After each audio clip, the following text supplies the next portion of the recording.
again, your working memory can get back in control, start to solve whatever problem. And so the other thing that you can do as you see these things is to say, is this happening to me? How does this apply to me? So for example, if they start talking about prostate cancer, I don't have a prostate. I'm not married, so I don't have a significant other. So I'm not going to be like, oh my God, prostate, prostate, prostate. It doesn't apply. I have alopecia, so I am bald under this wig. I shave my head once a week. So if they start talking about there's a shampoo shortage, it doesn't apply to me because I just wash my head with my shower gel in the shower. I have no hair. So that is not going to bother me. If there is an issue with some birth control pills, I am perimenopausal. I got about 3 eggs left. Not something that applies to me. So the other thing is that when this is taking place, you have to ask yourself, if they say it's going to be a terrible winter on the East Coast and y'all going to get 17 inches of snow every day, that doesn't affect me because I live in the desert. So that's what you also have to say. Now, can I have empathy for people in those situations? Yes, but I don't have to have a hijacked amygdala for something that has nothing to do with me. When they say stuff, school's getting ready to start, we see the school supplies. My daughter is 22.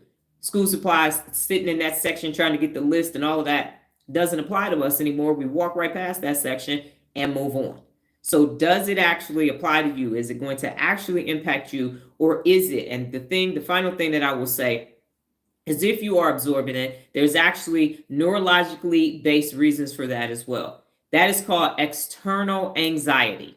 And what happens is it's an external stimuli attempting to be forced on you, and then you turn into a sponge and you absorb it, but it's actually not yours. It's their anxiety. It actually is their fear. So you give them their fear back. You say, oh, that doesn't apply to me. You are afraid. Those are your feelings. That's your situation. And as soon as you breathe and meditate, you will regulate your emotions and you will start to use your prefrontal cortex, and this won't be a problem. And I know that was the final thing, but this is actually the last thing. So people on TikTok are very good at presenting a problem. Very good. Thought leaders and fexperts, that's fake ass experts. And thought leaders don't have to have any tangible information. They have not gone to school. They just sit up and just throw shit at the wall, whatever sticks, they're on it. And they throw these problems out here with no viable solution. And that is coming from the left amygdala for rumination purposes.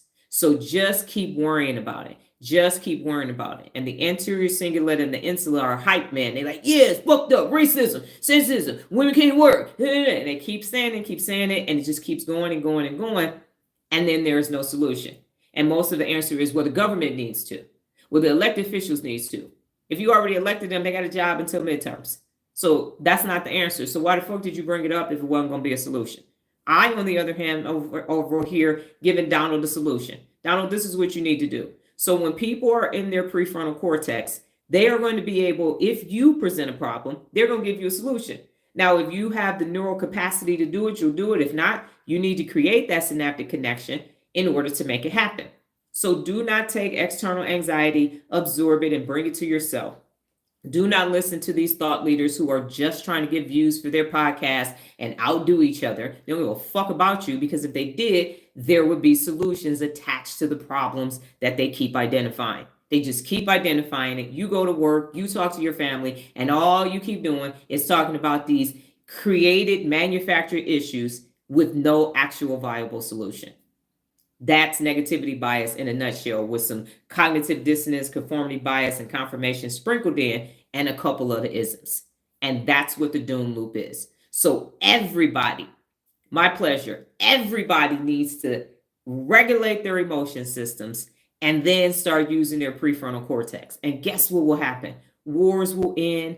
Poverty will end, hunger will end. Everything that people keep making an issue that's still not solvable after hundreds of thousands of years will be solvable, and you will benefit more. It actually will be more beneficial to you to do it and more advantageous for you to do it, because the problems that exist in your personal life and your professional life will disappear. That one family member that just can't seem to get clean and sober. That one pervy ass uncle that keep touching everybody. That one negative Nelly that always got some shit to say at every family event. All that goes away. That one child that just won't listen, and they are 50 years old. They are 35 years old and still won't get their shit together. Yes, they will. Because it's neurological.